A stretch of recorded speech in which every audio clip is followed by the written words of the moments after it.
The chambers of the Grand Conclave shimmered with 1,000 hues, reflecting the diverse physiologies of the assembled galactic powers.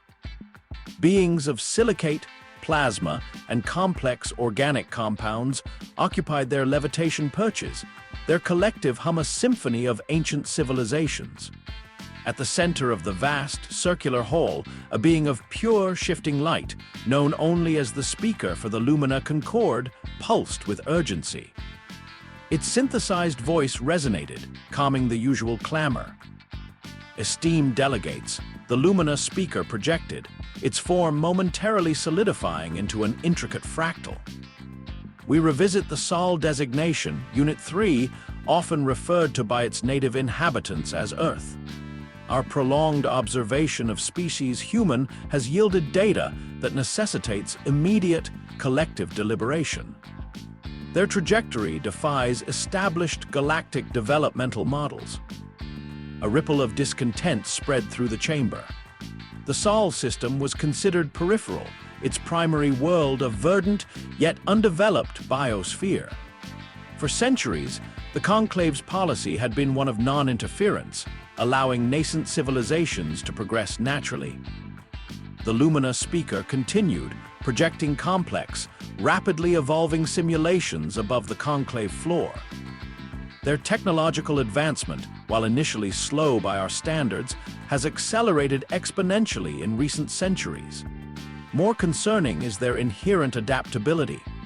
They possess an unprecedented capacity for rapid learning, not merely accumulation, but fundamental reinvention.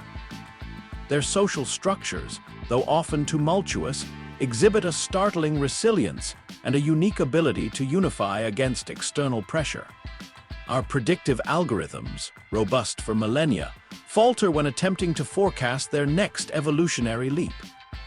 We caution against direct contact or integration until a deeper understanding of their unpredictable nature can be achieved. From a section of the chamber dominated by beings of polished, obsidian-like carapaces and multiple articulated limbs, a harsh, percussive voice cut through the Lumina's gentle tones.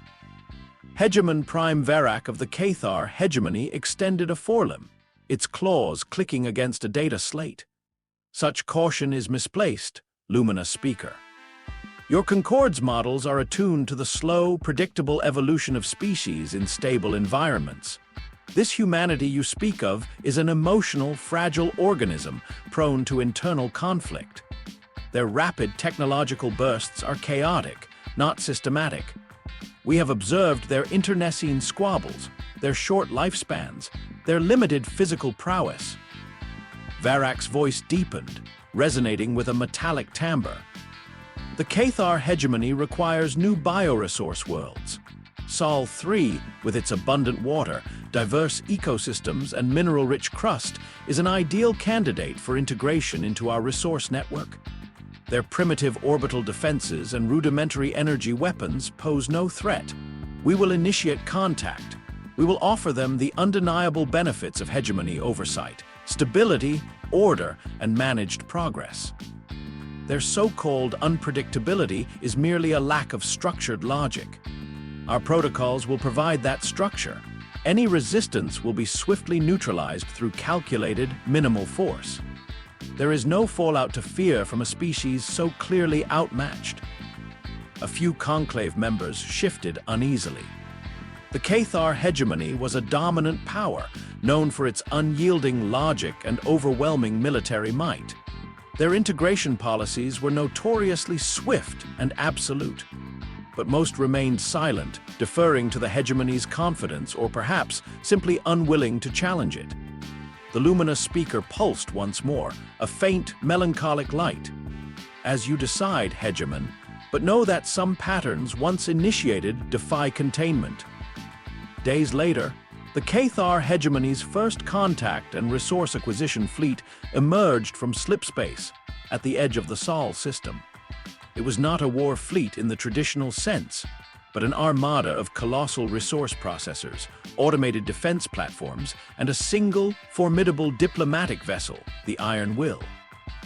Hegemon Prime Verak himself was aboard the Iron Will, overseeing the process from its command deck. His confidence was absolute. On Earth, chaos erupted, then solidified into an iron resolve. The world's unified defense network, the Orbital Shield Initiative, had detected the Cathar fleet as it materialized. President Anya Sharma, her face etched with exhaustion but her eyes burning with resolve, stood before the global communication array. Her voice, calm yet firm, carried across continents and oceans. "My fellow humans," she began, "the vast Cathar fleet now hangs above us, demanding our resources, our autonomy, our very future.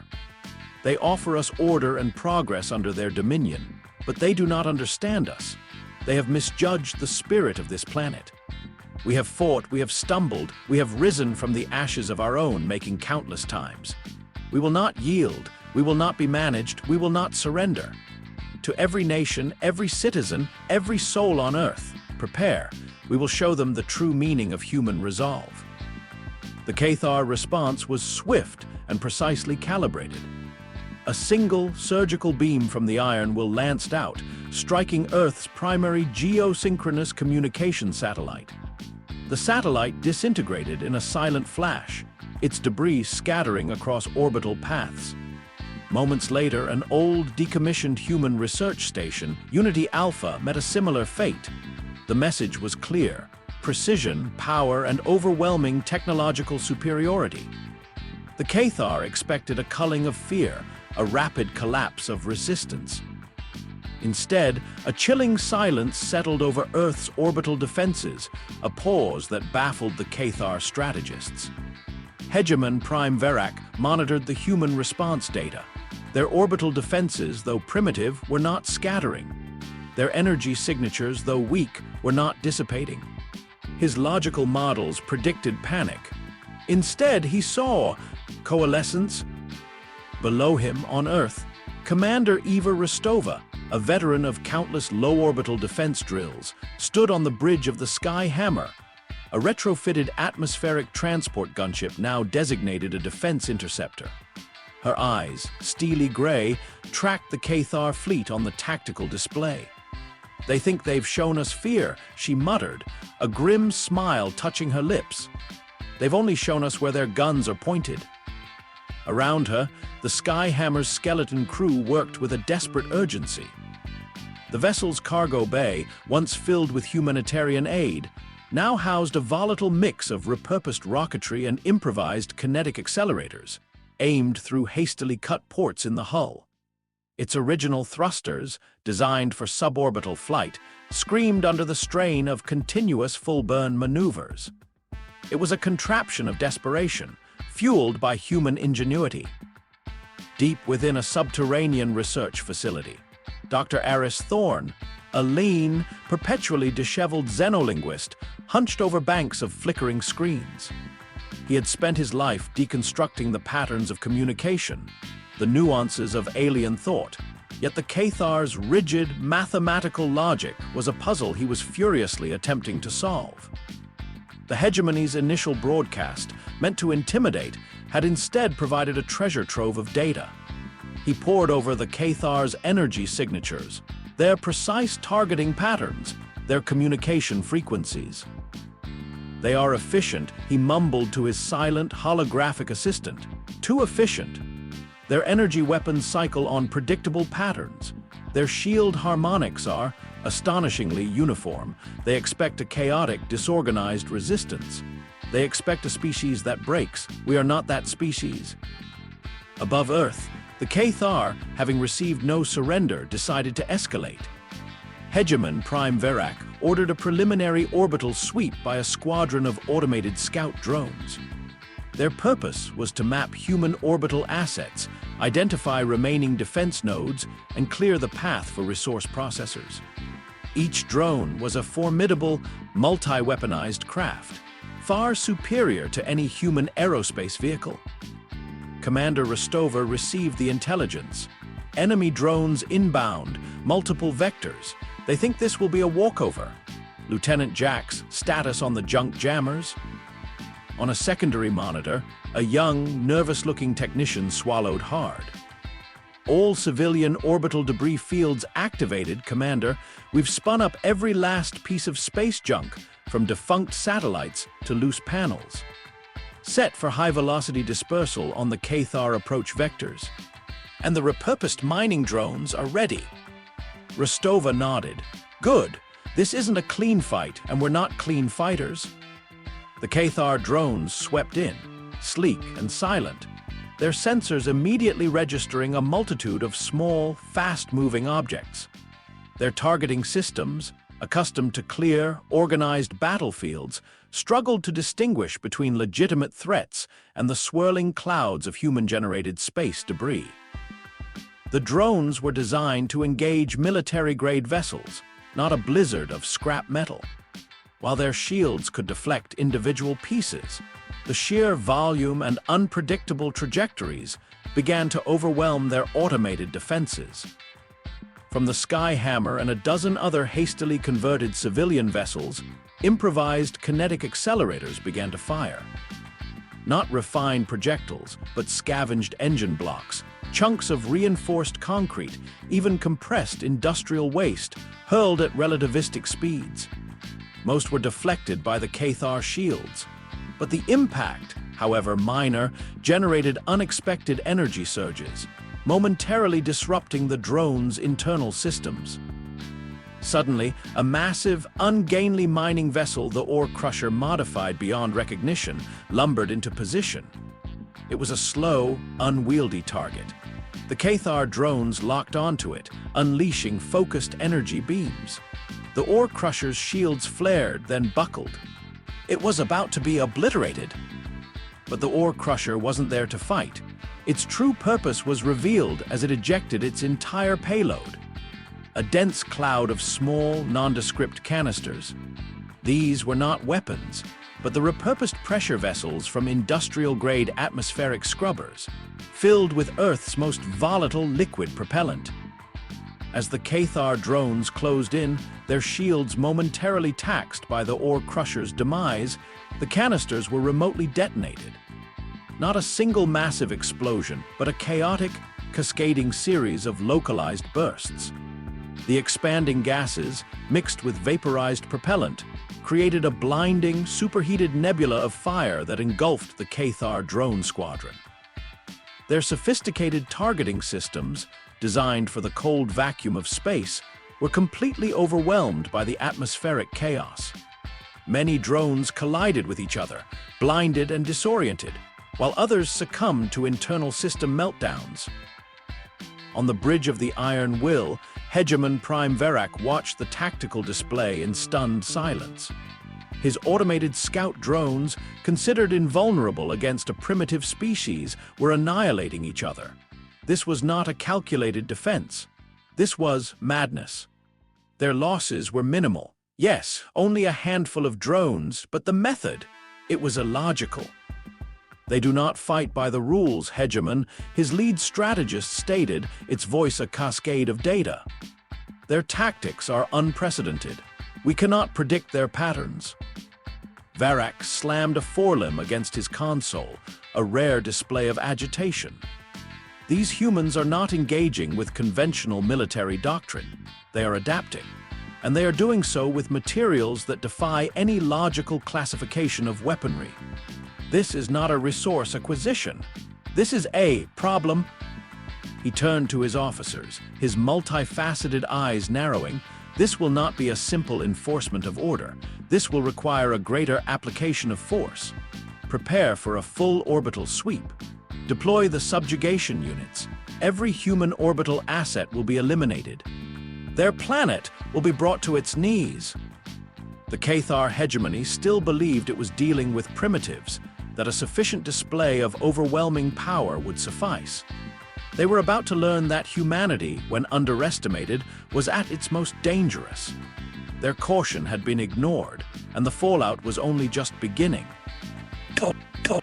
Thank you for watching part 1 of Galactic Council's Caution on Humanity Ignored. Aliens face unexpected fallout. If you enjoyed this journey into HFY, please like this video and subscribe for more epic stories. What do you think will happen next? Let us know in the comments below. and tell us where you're watching from? Hegemon Prime Verak's internal sensors registered a rapid ascent in his core temperature. Frustration, a rare and deeply unsettling emotion for a Cathar, gnawed at his logical processors. The primitive inhabitants of Sol 3 were defying every established protocol for planetary subjugation. His automated scout drones, formidable instruments of reconnaissance, had been annihilated not by weaponry, but by debris, by vaporized propellant, by sheer, unadulterated chaos. This was not a war of predictable vectors and calculated force. This was an infestation of logic-defying unpredictability. "Deploy the subjugation units," Varak repeated, his voice resonating across the Iron Will's bridge with an unfamiliar, sharp edge. "Every human orbital asset will be eliminated. Their planet will be brought to its knees." Out of the Iron Will's colossal hangar bays poured the Cathar subjugation units. These were not the sleek scouts, but heavily armored, multi-limbed assault craft, bristling with plasma cannons and kinetic disruptors.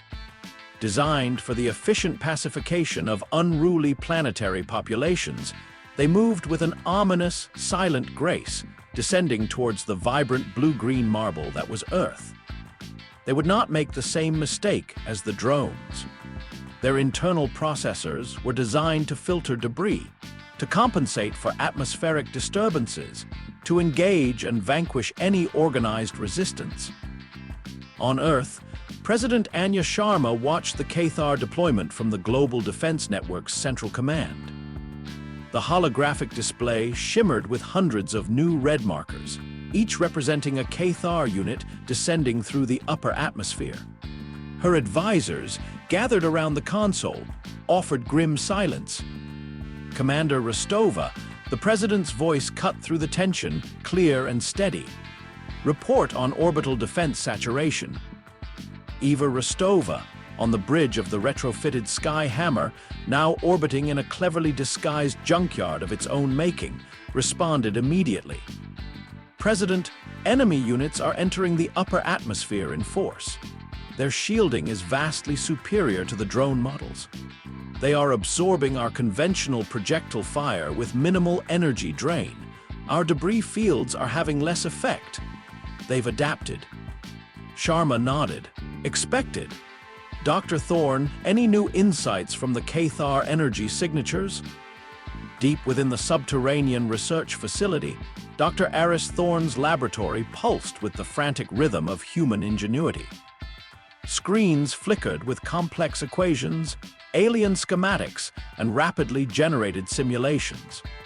Thorne, fueled by nutrient paste and sheer will, had been dissecting the Cathar's every transmitted packet, every energy signature, every subtle shift in their shield harmonics. "They are adapting, yes, Mr. President," Thorne's voice crackled over the comms, "but they are adapting within their established parameters. Their logic dictates efficiency, order, and predictable outcomes. They are searching for patterns. And that, Mr. President, is their greatest weakness." He tapped a series of commands. Their primary energy weapons, their plasma cannons, emit a unique resonant frequency just before firing. It's almost imperceptible, a subharmonic hum. It's their equivalent of a charge-up signature. We might be able to exploit it. "Exploit it how, Doctor?" Rostova interjected, her eyes never leaving her tactical display. Thorne paused, a wild glint in his eye. "By creating a localized, chaotic energy field that mimics that signature but amplifies it, distorts it, sends it into a recursive loop. Imagine a feedback loop, but for a Cathar weapons system. It wouldn't damage them directly, but it might confuse them. Perhaps even overload their internal targeting systems, forcing a momentary reset or even a temporary shutdown. It would be like trying to talk while someone shouts your own voice back at you 1,000 times, slightly off-key." Rostova chewed her lip. "A sonic weapon, but for energy signatures. We'd need immense power, Doctor, and precise timing." President Sharma addressed the Unified Military Command. "Admiral Thompson, General Hayes, focus all available long-range communication arrays. Repurpose every deep space listening dish, every broadcast antenna, every major power grid that can be safely diverted. We need to create a global, synchronized burst. Coordinate with Dr. Thorne's team. Commander Rostova, prepare your orbital assets for a synchronized, close-range engagement immediately following the global burst. This will be our only chance for a window. The plan was audacious, desperate, and utterly illogical to the Cathar. While Hegemon Prime Verak expected a frantic, disorganized defense, humanity was orchestrating a symphony of technological chaos.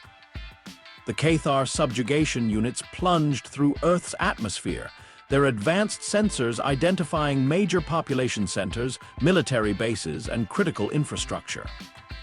Their mission: precise, overwhelming disablement. Their plasma cannons hummed with lethal energy, ready to deliver surgical strikes. Suddenly, a wave of incoherent energy washed over the Cathar fleet. It wasn't an attack in the conventional sense. It was a cacophony, a digital scream composed of 1,000,000 distorted energy signatures, amplified and focused by every repurposed human communication array on Earth. Old radio telescopes designed to listen to the whisper of distant stars now screamed a chaotic jumble of Cathar weapon signatures. Power grids, usually humming with the energy of cities, now pulsed with a synchronized, jarring feedback. On the bridge of the Iron Will, Hegemon Prime Verak reeled. His internal processors flickered. "Subjugation units, report," he demanded. Data streams flooded his console, riddled with error messages. "Hegemon, tactical systems are failing, targeting solutions are unstable. Unit 07 reports internal system overload. Unit 12 has ceased all functions." The Cathar units, designed for elegant efficiency, were bewildered. Their logical core, unable to process the onslaught of contradictory and self-referential energy signals, froze. Plasma cannons, mid-charge, flared erratically or sputtered into silence. Shield systems flickered as their internal regulators struggled against the chaotic energy feedback. This was humanity's turning point. From the orbital junkyard, Commander Rostova gave the order. Now, the Sky Hammer and its ragtag fleet of converted civilian vessels, which had been hiding amidst the debris, surged forward. They fired everything they had: kinetic projectiles of salvaged engine parts, repurposed torpedoes loaded with unstable industrial chemicals, and even focused beams of high-energy electromagnetic pulses generated by rapidly cycling salvaged power generators. These were not elegant weapons, but they were there, and they struck the Cathar units at the precise moment their sophisticated systems were grappling with the human-generated chaos. A multi-limbed subjugation unit, its plasma cannons spitting wildly, was struck by a repurposed ore container filled with concrete. Its shields, momentarily compromised by the energy feedback, buckled. The impact, though not directly breaching the hull, caused a cascade failure in its already confused internal systems. It spiraled downwards, a dark streak against the morning sky before burning up in the atmosphere. Another Cathar unit, its targeting systems locked in a recursive loop, was taken unaware by a focused EMP burst from a human fishing vessel retrofitted with a repurposed satellite dish.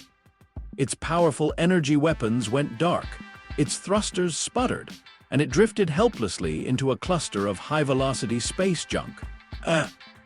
Verak watched the tactical display in disbelief. His subjugation units, designed to operate with flawless precision, were flailing. Their logical framework, their greatest strength, was being systematically dismantled by humanity's illogical, chaotic ingenuity. "They are not fighting," he spat. "Their internal systems are confused. This is not a military tactic. This is a virus of the mind." Subcommander Zeiler, usually calm and composed, projected new data. "Hegemon, the human tactics are not consistent. They are adapting their adaptation.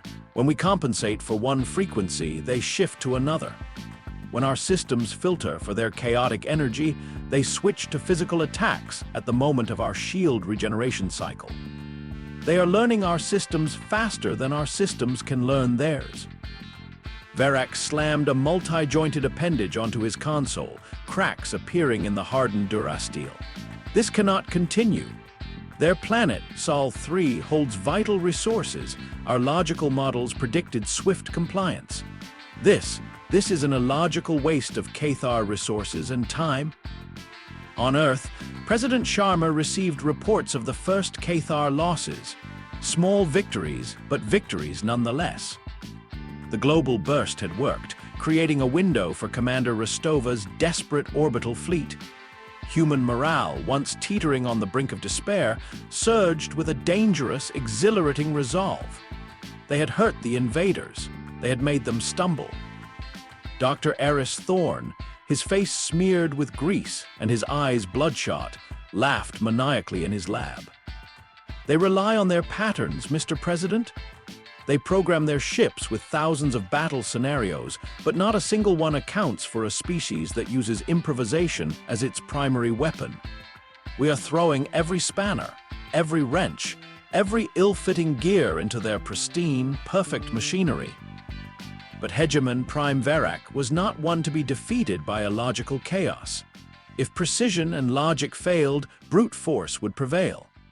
He stared at the holographic projection of Sol-3, a vibrant blue-green marble, so full of unruly life. This world is proving problematic, Hegemon Prime Verac declared, his voice chillingly calm despite his inner turmoil. The resources here are valuable, but the cost of acquisition is escalating. We must achieve a swift resolution. Subcommander Xyler, initiate Phase Gamma. Xyler hesitated. Hegemon, Phase Gamma protocols, they are designed for complete planetary sterilization. For worlds deemed irrecoverable or harboring persistent, high-threat biological contagions. They are not for resource acquisition. The collateral damage. Verac's yellow eyes narrowed to slits. The collateral damage is precisely the point, Subcommander. These humans do not understand logical consequences. They require a demonstration of finality, a lesson that even their chaotic resilience cannot overcome. If they will not yield, they will be neutralized. His voice resonated with a cold, absolute resolve. No species, no matter how unpredictable, could defy the hegemony. They would learn their place. From the depths of the Iron Will's core, a new power signature flared. Not a weapon, but a unique, energy-draining hum that sent shivers down the spines of the few Cathar officers who understood its implications.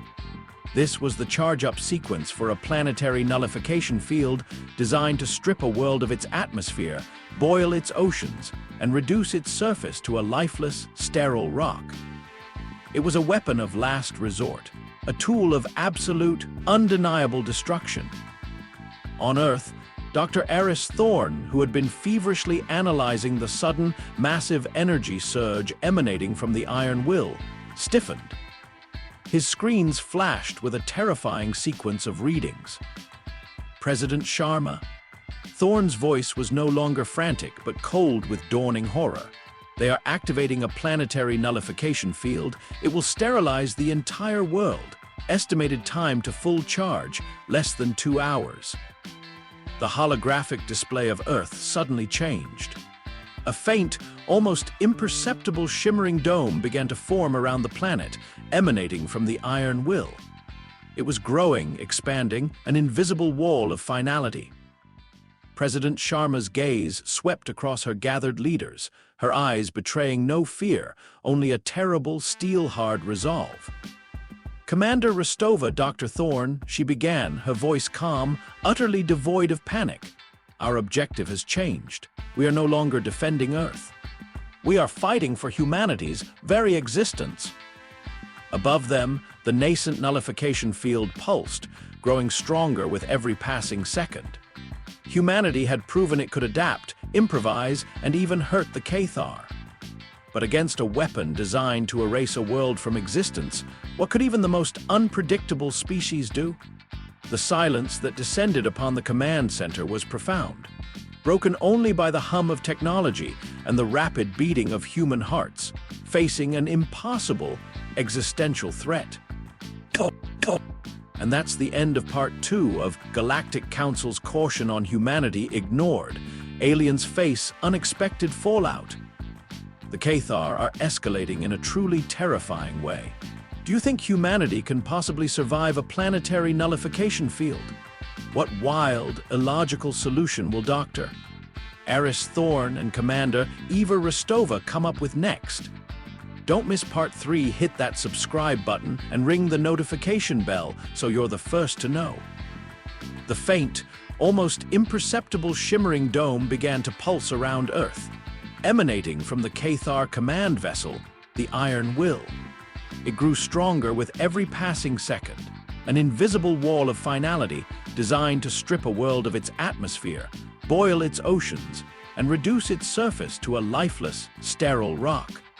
President Anya Sharma's gaze swept across her gathered leaders, her eyes betraying no fear, only a terrible, steel-hard resolve. Commander Rostova, Dr. Thorne, she began, her voice calm, utterly devoid of panic. Our objective has changed. We are no longer defending Earth. We are fighting for humanity's very existence. Deep within the subterranean command center, Dr. Eris Thorne hunched over his flickering screens, his face illuminated by a terrifying sequence of readings. He had less than 2 hours. 2 hours until the planet Earth, humanity's only home, was scoured clean. This wasn't a weapon designed for combat. It was an environmental transformation device. It didn't destroy with kinetic force or energy blasts. It simply unmade a world. The nullification field, Thorne murmured, almost to himself. It's not a direct energy weapon. It's an inverse frequency generator. It takes the specific resonant frequencies of atmospheric gases, hydrological cycles, the planetary magnetosphere, and creates a counter-frequency that unravels them. It's antimatter for planetary composition. Can we disrupt it? President Sharma asked, her voice steady despite the crushing weight of the revelation. Thorne shook his head, running a hand through his already disheveled hair. Not directly. It's too broad, too diffuse. Any localized counter-frequency would just be absorbed or worse, amplified. It's like trying to stop a tsunami with a garden hose. General Lisa Hayes, usually a paragon of tactical pragmatism, leaned forward. What if we hit the Iron Will? If we destroy the source, does the field collapse? Maybe, Thorne admitted, but their shields are designed to deflect direct weapon impacts, and even if we could get a ship through, the field itself would tear it apart long before it reached the Iron Will's core. We saw the energy signature buildup. They knew we'd try that.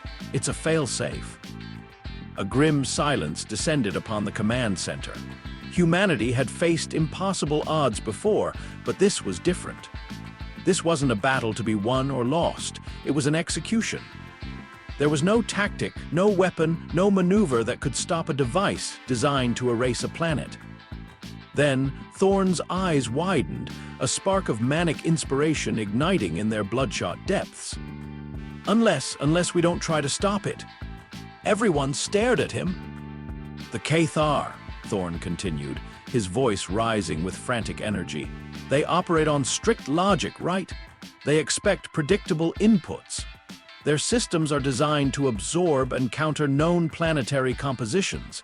But what if we give it an input it can't process? What if we give it indigestion? Explain, Doctor, President Sharma commanded, a flicker of hope in her eyes. The nullification field is tuning itself to Earth-specific frequencies, Thorne explained, pointing at a complex waveform on his screen. It's like a sophisticated lock-picking tool analyzing the tumblers. What if we suddenly, violently change the tumblers? What if we flood it with something so fundamentally wrong for its parameters that it overloads? What could possibly do that on a planetary scale, Doctor? Admiral Chris Thompson asked, his voice skeptical. Chaos, Thorne whispered, a dangerous smile spreading across his face. Pure, unadulterated, unmanageable chaos. The Cathar filter for order. They expect a planet to behave like a planet. They expect predictable elemental compositions. But what if we unleash something that defies all those expectations? He spun to another screen, bringing up geological maps of Earth. The Earth's core, geothermal energy, plasma. We have access to immense, uncontrolled, chaotic energy deep beneath our surface. The Cathar have never encountered a species that would willingly destabilize their own planet on this scale. Their field is designed to nullify a stable environment. What if we make it unstable? Commander Eva Rostova, listening from the Skyhammer in orbit, caught on. You want to create an artificial, controlled planetary eruption? A massive, planet-wide electromagnetic pulse, or an uncontrolled atmospheric discharge from within Earth? Precisely, Thorne exclaimed. Their field is an external force slowly draining us. We need an internal force, a sudden, unpredictable surge of raw, unrefined planetary energy. We don't try to counter the nullification field. We feed it something that breaks its algorithms. President Sharma looked at her advisors. Is this even possible? The risks are absolute planetary destruction if we do nothing, Mr. President, Thorne interjected, his voice sharp. If this works, it might disable their field. If it fails, we just hasten the inevitable, but it's a human solution. It's insane, unpredictable, and leverages something they would never, ever consider. The plan, audacious beyond measure, quickly took shape. Humanity would perform a planetary acupuncture, tapping into deep fault lines, channeling colossal amounts of geothermal energy, and using repurposed deep-sea drilling platforms to inject volatile, superheated water and magnetic disruptors directly into the planet's mantle. The goal was to create a sudden, localized surge of raw, unchanneled planetary energy, a chaotic, unpredictable waveform that would crash against the Cathar nullification field from within. Global coordination was instantaneous. Engineers, geologists, and scientists from every nation, abandoning old rivalries, worked feverishly. Massive energy conduits, once designed to power cities, were redirected to experimental boreholes. Deep-sea submersibles were converted into geothermal pressure valves. It was a planetary act of self-immolation, a gamble on a scale never before conceived. Up in orbit, Commander Rostova's fleet, now bolstered by every available space-capable craft from rearmed cargo haulers to converted research vessels, formed a desperate outer shield. Their mission, to buy Thorne's team precious minutes. They engaged the Cathar subjugation units, not with a hope of victory, but with a furious, defiant rage. "Weapons free," Rostova barked, her eyes fixed on the distant iron will. Her ship, the Skyhammer, now resembled a flying fortress of scrap metal and improvised cannons. Focus on their shield harmonics. Even a minor disruption buys time. The human ships, small and seemingly insignificant against the colossal Cathar fleet, flew with an almost suicidal bravery. They slammed into Cathar formations, not always with the intent to destroy, but to distract, to collide, to create the very chaos that was humanity's desperate weapon. Old communication satellites, still active, were remotely piloted into Cathar units, detonating their fuel cells in blinding flashes. Human-designed debris, once a nuisance, was now fired as barrages of high-velocity scrap, forcing Cathar shields to flicker under the strain. On the bridge of the Iron Will, Hegemon Prime Verak watched, a growing, cold unease settling over his logical processors. The humans were fighting with a ferocity he had never witnessed in a primitive species facing annihilation. Their tactics were still illogical, still chaotic, but now they were imbued with a desperate, unified purpose. Hegemon, new energy signatures are being detected from the target world, Subcommander Zyler reported, his voice tinged with confusion. They are anomalous. Unclassified, they appear to be originating from the planetary core. Our predictive models offer no explanation. Varak analyzed the data. The signatures were not weaponized. They were raw, untamed, chaotic bursts of electromagnetic and thermal energy, like a planet having a seizure. "They are attempting to destabilize their own world," he stated, a rare note of disbelief in his voice. "Such an act is without logical precedent. It is self-destructive." "Indeed, Hegemon," Zyler confirmed. "Our nullification field is designed to process stable planetary compositions. These new signatures are interfering with its calibration. It's attempting to compensate, but it's encountering recursive errors. It doesn't know how to filter this data." "They are literally throwing the planet at us," Varak muttered, a grim realization dawning. Back on Earth, the final preparations were complete. Dr. Thorne stood before a massive console, sweat plastering his hair to his forehead. President Sharma stood beside him, her hand resting on the activation button. "Are you certain, Doctor?" she asked, her voice barely a whisper. "This will unleash unimaginable forces. It could tear the planet apart from the inside." "It's a risk, Mr. President," Thorne replied, his eyes fixed on the countdown timer ticking down to 0. "But it's the only one we have. The nullification field is at 98% charge. This is our moment." "For humanity," President Sharma said, her voice ringing with defiance. She pressed the button. Deep beneath the Earth's crust, immense pressures were suddenly unleashed. Channels designed for controlled energy flow became conduits for a planetary scream. Geysers of superheated plasma erupted from hastily bored shafts across the globe. Vast quantities of magnetized water, injected into unstable fault lines, vaporized instantly, generating a planet-wide electromagnetic pulse of unprecedented scale and chaotic waveform. The Cathar nullification field, on the verge of full activation, pulsed violently. Its elegant, precise energy drains were suddenly overwhelmed by a torrent of raw, untamed planetary energy. It wasn't just a counter-frequency. It was a million counter-frequencies, each shifting, warping, and amplifying in a chaotic, unpredictable cascade. The field's internal processors, designed for logical absorption and negation, were flooded with data that made no sense. On the bridge of the Iron Will, warning lights blared.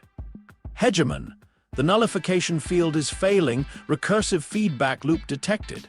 It's consuming its own power generation, attempting to compensate for the chaotic inputs." Varak watched in stunned silence as the shimmering dome around Earth, the symbol of his absolute power, began to flicker erratically. It wasn't collapsing. It was devouring itself, turning its own immense power against its perfectly logical design. With a final, desperate surge, the Cathar nullification field reached its breaking point. But instead of enveloping Earth, the immense, contained energy, unable to process the planetary chaos, imploded inwards, then violently exploded outwards. Not in a weaponized blast, but in a multispectral, multidimensional ripple that tore through localized space. The Cathar fleet, caught in the unexpected backwash, was thrown violently.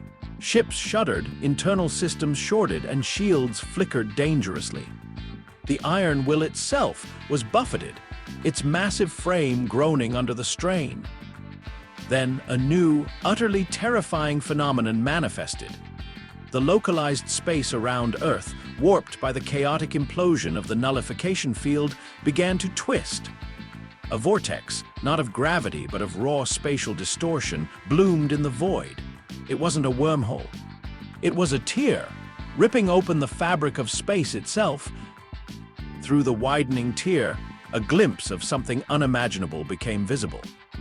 Not the familiar pinpricks of distant stars, but a swirling maelstrom of iridescent nebulae and impossible, multi-limbed celestial bodies.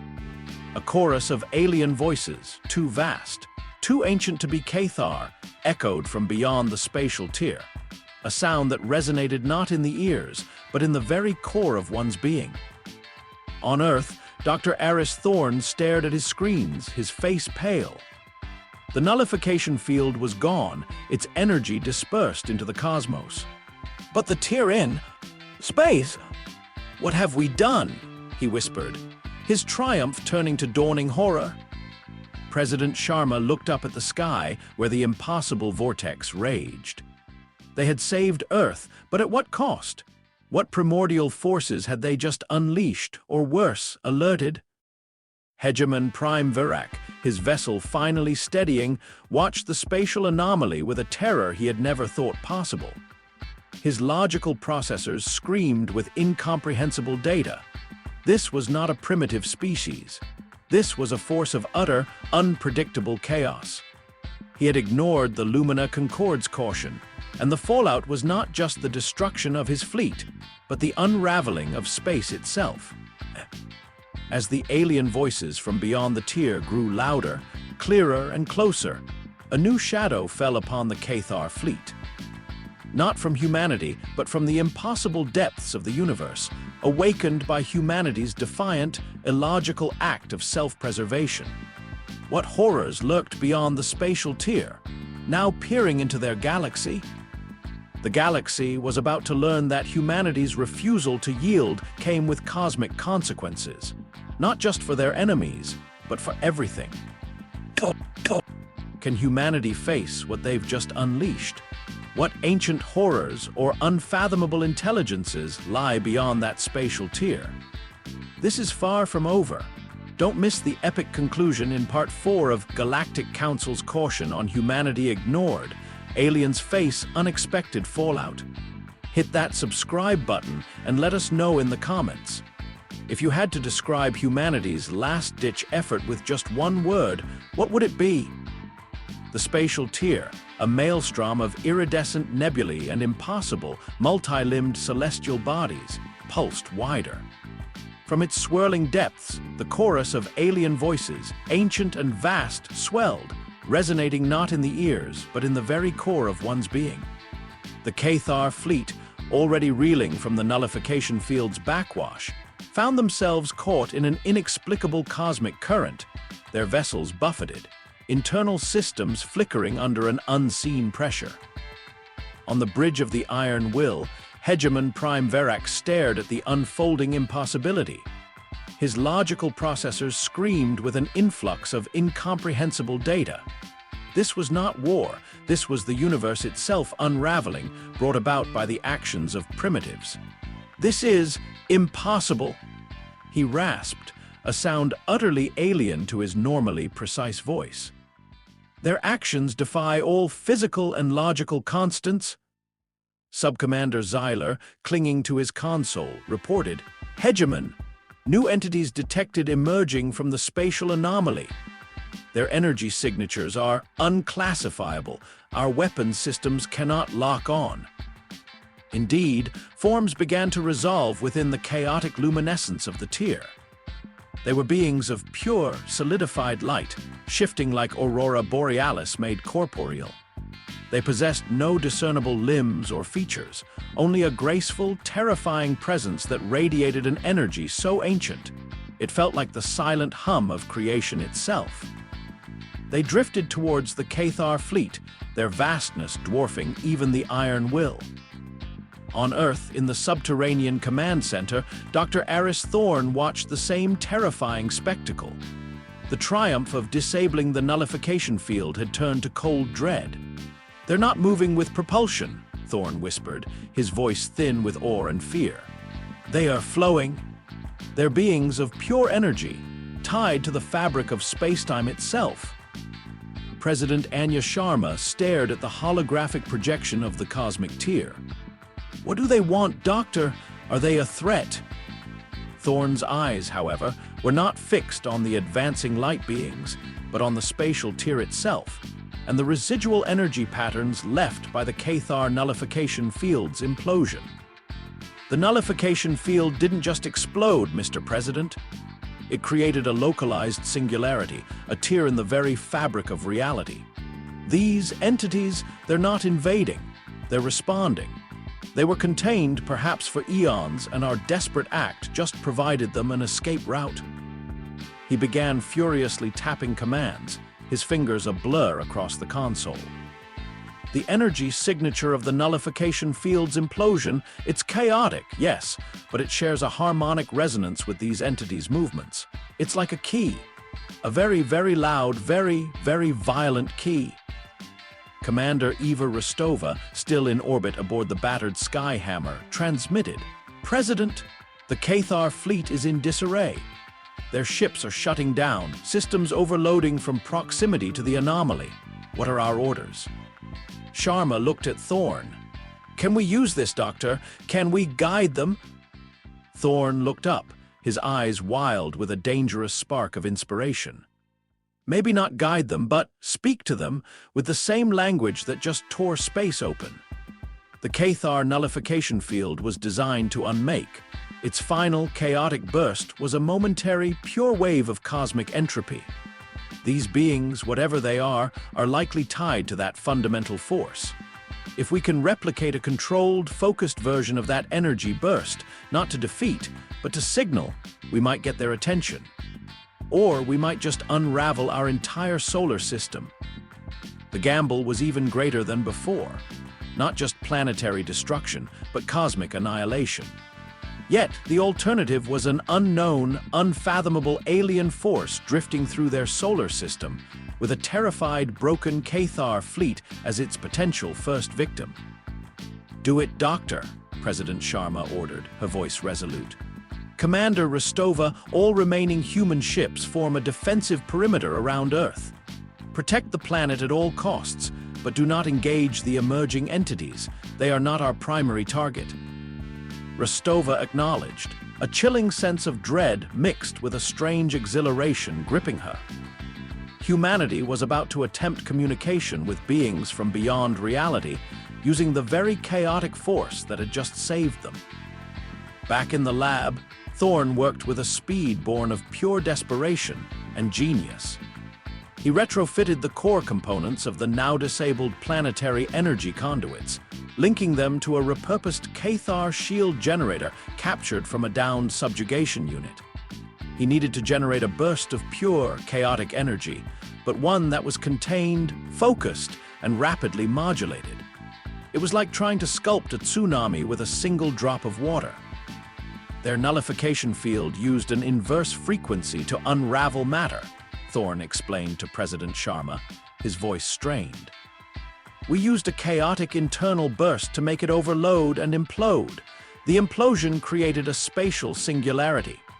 Now, I'm going to try to recreate a controlled micro-implosion of that same Cathar inverse frequency, channeled through our orbital assets. It will be a cosmic screech. A hello." In orbit, the human fleet prepared. The Skyhammer, along with the converted cargo ships, research vessels, and even a handful of automated asteroid miners, spread out, their various energy systems glowing. Lieutenant Jax, on the Skyhammer, looked at Commander Rostova. "This is insane, Commander. We're going to blast a message at them using an echo of their own planetary doomsday device." Rostova smiled grimly. "That's humanity, Lieutenant. When the universe gives us lemons, we distill them into rocket fuel and launch them at impossible odds." As Thorne finished his frantic modifications on Earth, a collective power surge rippled through the human orbital fleet. Their repurposed Cathar shield generator, now inverted, glowed with a terrifying internal light. It was a single, concentrated point of pure, controlled chaos. On the Iron Will, Hegemon Prime Verak watched in horror. "The humans, they are replicating the anomalous energy signature," he shrieked. "Are they insane? They will destroy themselves." Indeed, the Cathar engineers were baffled. The humans were not attacking. They were building a conduit, a weapon-like apparatus that hummed with the same unsettling, reality-warping energy as the spatial tier itself. "Hold steady, everyone," Rostova barked as the Cathar shield generator on the Skyhammer reached critical power. The energy flowed from Earth, channeled through her ship, into the core of the makeshift device. 3, 2, 1, fire! A needle-thin beam of pure, chaotic energy lanced out from the human formation. It was not a destructive beam, but a perfectly modulated, incredibly complex wave of antimatter planetary composition, channeled entropy. It struck the swirling spatial tier directly. The effect was instantaneous and utterly breathtaking. The chaotic maelstrom of the tier did not recoil or explode. Instead, it responded. The light beings emerging from it paused, their shimmering forms coalescing into a single, vast, impossibly ancient form that pulsed with a rainbow of impossible colors. The chorus of voices from beyond the tier intensified, but now, a single, thunderous voice, resonating with the silence of the cosmos, boomed into the minds of every sentient being in the Sol system. We hear you. You have spoken in a language of great significance. You have torn the veil. What is it you desire? On the iron will, Hegemon Prime Verax staggered back, clutching his head. The voice was not a sound, but a direct neural imprint, crushing his logical processors under its immense weight. His officers writhed, some collapsing as their minds struggled to contain the raw influx of ancient consciousness. Dr. Aris Thorne, though his head pounded, felt a strange exhilaration. They had communicated. They had just spoken to beings from another reality using the ultimate destructive force. "Mr. President," he exclaimed, his voice hoarse with awe. "They're listening. They're asking what we want." President Sharma, her face pale but her eyes firm, looked at the holographic projection of the light being. This was it, the ultimate test of humanity's chaotic brilliance. She knew what to say. It wasn't about victory or defeat, but about something far more fundamental. Her voice, amplified by the same repurposed communications arrays that had helped create the initial chaos, resonated across the vacuum of space, carrying her words not just to the Cathar, but to the impossible entities, and indeed, to any listening species across the galaxy. "We desire understanding," President Sharma declared, her voice ringing with conviction. "We desire to learn, and we desire that our home world and all its inhabitants be left in peace." The immense light being pulsed. Its non-physical form seemed to lean closer, its ancient voice filling every mind again. "Peace, learning, an unprecedented request from a species so young. You have unleashed US. You have shown US a new path of interaction. For this, we grant your request. This sector of space shall be untouched by US. However," the light being turned its impossible attention to the Cathar fleet. The Cathar vessels, already in distress, began to vibrate violently. Not from attack, but from an energy draining, a subtle unraveling of their very essence, precisely calibrated to the iron will's nullification field signature. It was as if the ancient entities were reversing the Cathar's own intended destruction. But upon them, the ones who sought to unmake, they possess the resonance. They shall be returned to their origin, their desire to unmake reflected upon their own design. A lesson, a caution. With a silent, imperceptible gesture, the vast light being pulsed once more. The spatial tier, instead of closing, began to draw in the Cathar fleet. Not in a destructive vortex, but in a precise, controlled implosion of space around their vessels. The iron will, along with every Cathar subjugation unit, shimmered, distorted, and then simply vanished. The tier in space shimmered, shrunk, and then closed completely, leaving behind only the cold vacuum and the fading echoes of an ancient, impossible presence. The Cathar were gone. Vanquished not by weapons, but by their own hubris and the cosmic forces humanity had inadvertently, illogically unleashed and then used to communicate. A stunned silence filled the human command center. On the Sky Hammer, Lieutenant Jack simply whispered, "What just happened?" Commander Rostova, tears streaming down her face, let out a shaky laugh. "We just got a galactic moving service, Lieutenant, courtesy of beings from beyond space and time." News of the impossible events in the Sol system spread through the galaxy with the speed of thought. The Cathar hegemony's first contact and resource acquisition fleet had simply vanished, leaving no trace. Their return, hours later, to their home system was even more shocking. The Iron Will and its accompanying fleet reappeared, but they were not triumphant. They were broken. Their systems were fried, their ships crippled, their crews traumatized by the neural imprint of the ancient entities. Hegemon Prime Verak himself was found comatose, his mind shattered by the incomprehensible encounter. In the great hall of the galactic conclave, the Lumina speaker pulsed with a light that was no longer melancholic, but awestruck. "Honored delegates," its voice resonated, a low, reverent hum. "Reports from the Sol system confirm the Cathar hegemony has retreated. Their fleet suffered no physical damage, yet their capacity for interstellar travel and coordinated thought has been neutralized." A murmur of disbelief rippled through the hall. "Furthermore," the Lumina speaker continued, projecting images of the fleeting spatial tier and the light beings that had emerged, culled from a dozen frantic deep space observation posts. "These entities, beings of raw energy and ancient awareness, appeared. They communicated, not through language, but through direct thought. They conveyed a single message, one that echoed the very words of the human leader, President Sharma. The image of President Sharma, resolute and defiant, appeared above the conclave floor. Her voice, clear and unwavering, replayed the fateful declaration. "We desire understanding, we desire to learn, and we desire that our home world and all its inhabitants be left in peace." The conclave was silent. The Lumina speaker concluded the entities complied. They removed the Cathar threat, and then they departed, sealing the tier in space. They left a final imprint on galactic communication networks: caution. The young ones possess the language of chaos. "Respect their boundaries."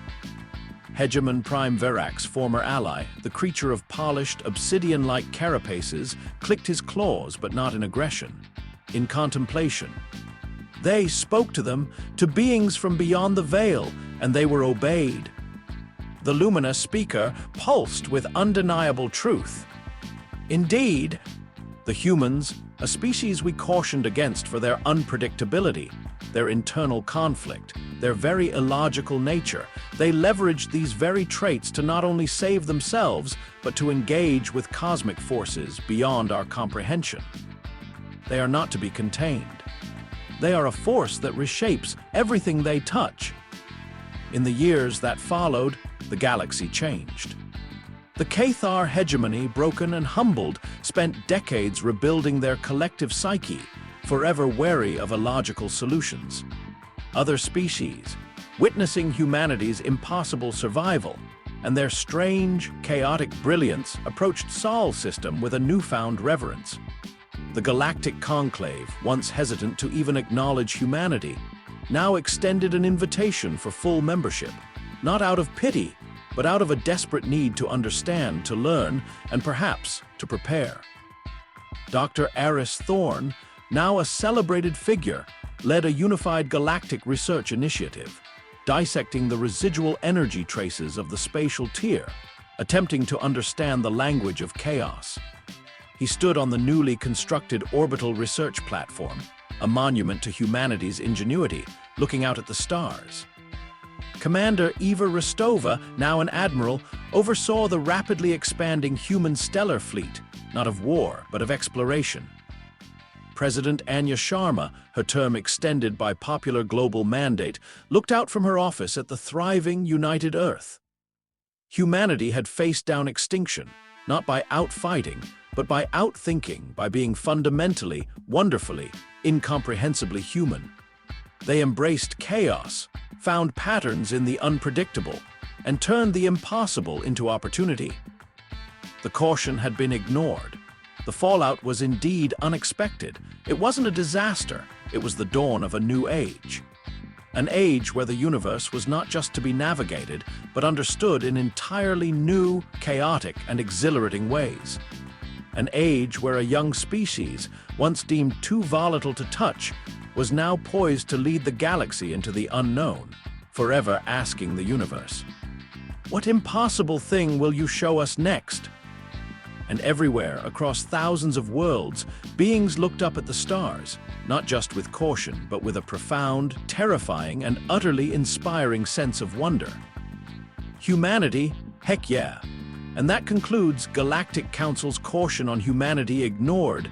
Aliens face unexpected fallout. What an incredible journey, and what a powerful finale. If you loved this story and want to hear more tales of humanity's triumphs against impossible odds, please like this video, subscribe to our channel, and let us know in the comments. What was your favorite moment from this entire series? We love hearing from you.